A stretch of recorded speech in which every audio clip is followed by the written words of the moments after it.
Gerard Walsh.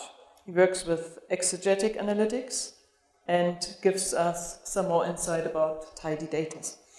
Okay, so just a little bit about myself first. I know everyone loves speaking about themselves. I studied engineering. I did an undergraduate in mechanical and a master's in mechatronics. Upon graduating this year, I transitioned into data science. Like Katrin said, I'm currently at Exegetic Analytics, where I'm a junior data scientist. So the aim for today's talk is not to show you how to do something explicitly in code, but rather to leave you with an approach or methodology that you can use in your daily data science endeavors. I'm sure you've all heard the fact that data scientists spend about 80% of their time on data preparation. Since it's a repeated process that doesn't just happen on the onset of analytics, it makes sense to have a principled approach to the problem of solving the problem of data preparation. I'm sure most of you guys want to know more about tidy data. So tidy data is a framework where each variable forms its own separate column, each observation forms its own separate row, and each observational unit is represented by a separate table. It was published in 2014 in a paper by Hadley Wickham, and since then has seen a lot of developmental effort going into tools for creating and working with tidy data. So this example from the World Health Organization depicts TB cases across multiple countries, years, ages, and sexes from 1995 to 2008. So the question for me is, how do we go preparing this data set for analysis? For instance, what if you wanted to visualize the distribution between male and female TB cases across time? Well, the first issue that we'd have to solve is ensuring that each variable is its own separate column.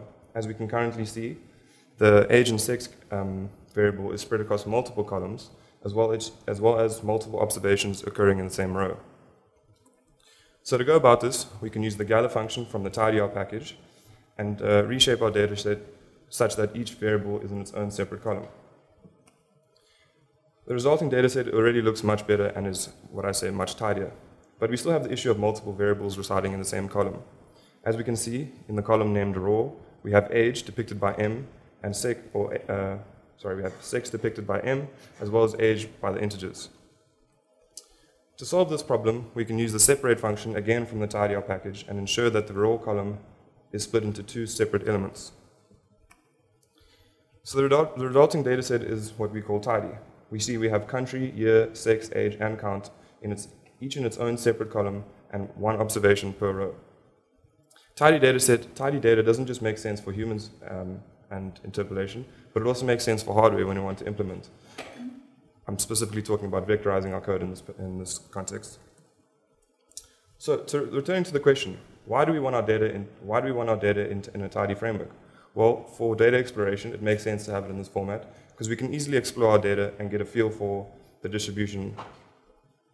It also is really important so that we can standardize our data analysis tools. I think this is especially important for junior data scientists who can easily get overwhelmed by the amount of available packages that we have to perform tasks. So, returning to the question of the relationship between male and female TB cases over time. If we want to answer this question, we can look to the dplyr package and simply group our data set by year and sex and then summarize each group with a mean aggregate function. In order to visualize, we can lean on ggplot and map the year variable onto the x-axis and the mean aggregate count onto the y-axis. I've added a linear regression because I think it makes the visualization a bit better. So as we can see, there's a clear distinct difference between male and female TB cases from 1995 to 2008. We also see that the male count is increasing at a faster rate than females.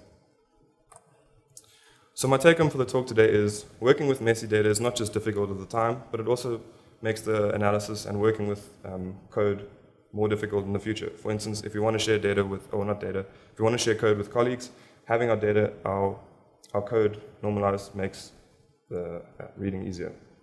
So my advice would be to learn a few packages and learn them really well because they'll be really useful.